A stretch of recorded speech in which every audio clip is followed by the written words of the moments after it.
I'm in Arcata, California, like Humboldt County. And I'm about to interview a guy named Craig Tucker. He's an advocate who helped bring about this removal of a number of dams on the Klamath River. Why remove dams? Well, we're going to learn about that. It's very interesting. It's kind of a counter to the dam batteries video that I did a couple weeks ago. So, I don't know, just watch it. Really interesting guy. A lot to say about how to be an ally if you are not with the tribe and you still care about, climate issues and energy. So, let me know what you think. Well, I have a background in hard science. I have a PhD in biochemistry from Vanderbilt University Medical Center. But as I finished my degree, I became more and more interested in environmental issues. I have a big passion for water and rivers that goes way back to my childhood. And chain of events led me to California. And in 2002, there was a massive fish kill on the Klamath River where tens of thousands of adult salmon died before spawning. What killed them? Well, it had to do with, it was a disease outbreak, but it was brought on by the poor water quality that is caused by the Klamath River dams. Okay. So I got really interested in these dams and just looked like dam removal could be a potential outcome for a relicensing. Mm-hmm. And coincidentally, the license to operate those dams expired soon after the fish kill. Mm-hmm. So I started networking in Indian country, understanding that the Klamath River Basin is dominated by large Indian tribes, and that any battle over the Klamath would be led by tribes, but I was interested in playing a role. And this soon led me to someone who became a mentor to me, and that's Leif Hillman. Mm-hmm. Leif is a tribal member of the Karuk tribe. But when I pitched this idea to Leif, he's like, absolutely, that's what we need to do. Mm-hmm. And it was really a lot of his work that led to about 30 of us going over to Scotland in 2004 to protest the shareholders meeting of Scottish Power, mm-hmm. who owned Pacificor, who in turn owned the dams in the Klamath River. How big is that tribe? There's about 4,500 enrolled Karuk tribal members and several thousand Karuk descendants. Are they the only tribe around the Klamath? Oh, no. So you have Karuk in the middle Klamath. You have the Yurok tribe, who have a reservation along the lower 40 miles of the Klamath River with about over 6,000 members. Mm-hmm. The Klamath's biggest tributary is the Trinity River. Along the Trinity, you have the Hoopa Valley tribe, who have about 3,000 members. You have the Shasta Indian Nation, further upstream from Karuk, mm-hmm. and further upstream from the Shasta, you have the Modocs and the Klamaths. So there's a lot of tribal nations in the Klamath Basin. So you found yourself, I guess you would consider yourself an ally. Yes. You found yourself as an ally trying to organize a bunch of tribes around one idea. I mean, there's understandable suspicion of mm-hmm. white folks coming in and mm-hmm. trying to organize. How was that? Well, there is that suspicion, but I think it was just the personal relationships I was sort of lucky enough to forge with folks like Leif Hillman from Karuk and Awak Troy Fletcher from Yurok and Jeff Mitchell with the Klamaths. People that I built a relationship with who were kind enough to kind of keep me pointed in the right direction, mm-hmm. help me build my cultural competency because I didn't have very much of that 20 mm-hmm. years ago. But I think they needed someone who had the skill set of a trained organizer, and I was very enthusiastic about supporting their work, and so it worked out. Okay, so more context. What are the basics here of dam removal? Why are you doing it? Mm-hmm. What is the effect of doing it? How big are these dams? How much power do they generate? What power are you losing? Where is it coming from to replace it? That kind of thing.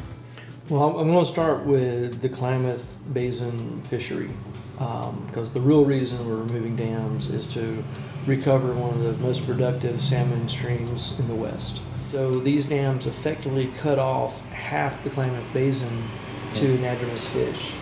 What happens if we lose the salmon? Well, salmon are part of the culture of the Pacific Northwest. They're certainly a cornerstone of the culture of many of these tribes. And salmon are incredibly valuable. Like this afternoon, I went to the market and wild Pacific salmon was for sale for $35 a pound. So when you consider these fish can weigh about 30 pounds a piece, we're talking about one fish is 10 times the cost of a barrel of oil. So these fish are important there's a recreational economy around these fish, but there's also a commercial salmon What's economy. the ecological role of the salmon? Well, salmon do a lot of things. The big thing they do is they spend a lot of their adult life in the ocean, and when they come back to spawn, they bring marine nutrients with them. So when you hike around Humboldt and see all these massive redwoods, know that a lot of the nitrogen in those redwoods is marine derived and got on this landscape because salmon came back to these streams. Well, there were 4 dams we just removed. The biggest was Iron Gate Dam. It was about 173 feet tall. It was a massive earth rock structure. And that was a hydro dam? They all were hydro dams. Copco Dam was actually taller, over 200 feet tall, but smaller in width. We're down to about 90 megawatts out of the gate. In terms of how much power they're producing. Yeah. And that's a wind farm. Yeah, it's not that much of electricity in the context of California or Oregon or the power grid of the West. Mm-hmm. So, renewable energy, including in some cases hydropower, are really important because of considerations of carbon pollution. But the fact of the matter is we have to have clean air and clean water. We can't choose between the two. These dams, the license expired. And, the oldest of these dams was a century old. Okay. And so to get a new license, they were going to have to upgrade the dams, comply with the modern environmental laws, and that included providing fish passage around the dams. Yeah. And it was just a better deal for ratepayers to remove these dams. Oh, okay. That makes sense. What's the biggest clean energy potential around here? Well, in California, it's still solar. Right. I have solar panels on my house. Right. I know it's foggy here, Yeah. but solar panels function more efficiently in cooler weather than Right. they do in 100-degree weather. So solar panels do really well here. And then in the future, it turns out Humboldt County has phenomenal wind resources. Offshore? Offshore wind. Yeah. So there's already been an auction, and 2 companies have secured the leases to develop an offshore wind project 20 miles offshore from here. That could be as much as 3% of California's entire energy production. That's huge. If it's built out. What we see in Arizona is this effort where it's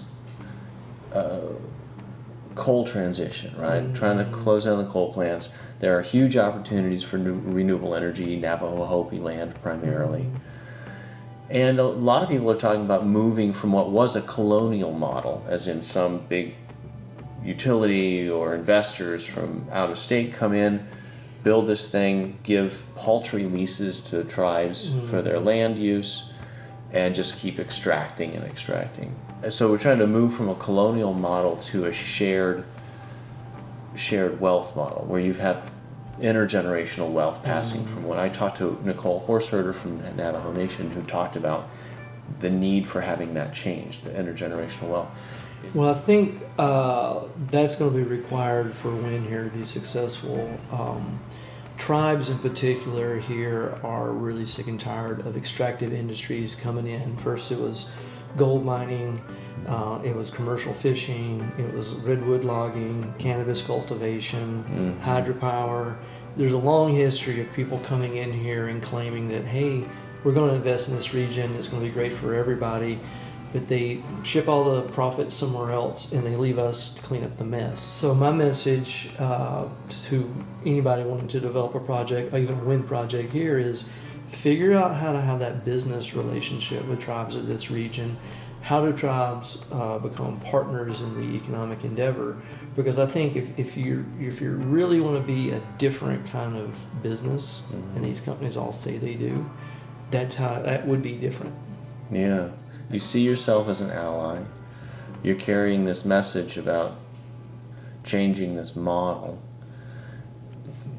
In that sense, where do you see yourself going? Where do you see this whole process going? So when I talk to the tribal folks about what the river means, what these fish mean, it's not picking up and moving somewhere else is just not possible. Yeah. They bear this obligation. They feel this sacred obligation to defend this place, mm-hmm. and that's why they're so fierce in defending it. Mm-hmm. And I think white environmental groups do great, fishing groups do great, but no one will fight as fiercely for the Klamath River as the native people who are from the Klamath River.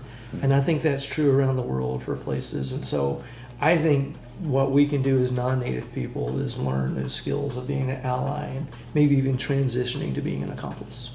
That is a great way to end. Thank you. Appreciate it.